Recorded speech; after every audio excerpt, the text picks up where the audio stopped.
Hello mga guys, good morning. Please follow my Facebook page. And then, so nagmata na daig ko. May pagkaman ang mata ako, may bata na akong buhok. Then pagkaman na mata na po daig ako ang gamay nga ulit sawo.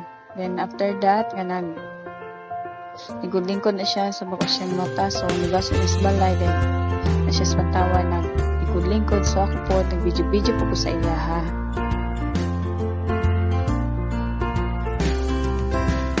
So, pagkaman ako na niya o video, ako, pagkaman na sa video, nagkuan po dahil ko, nag-init po dahil ko og tubig dito sa kusina para makapainit ang duha.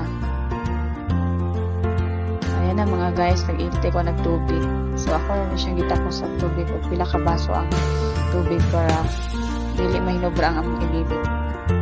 So, nag-init ko sa rice cooker. So, pagkaman ana ni ato ko sa tindahan kay palit ko og Milo para ipainit na mong duha. So kay kaulan man so nagpa akong payong.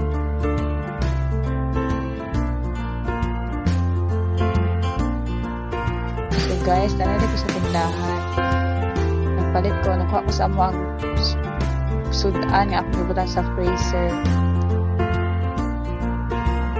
Pagkaman ana, palit ako duha Milo para naman duha sa akong anak.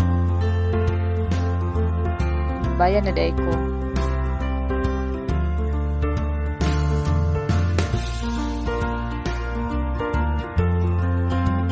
So, wala na siya guys. Nakusyumay na po Milo.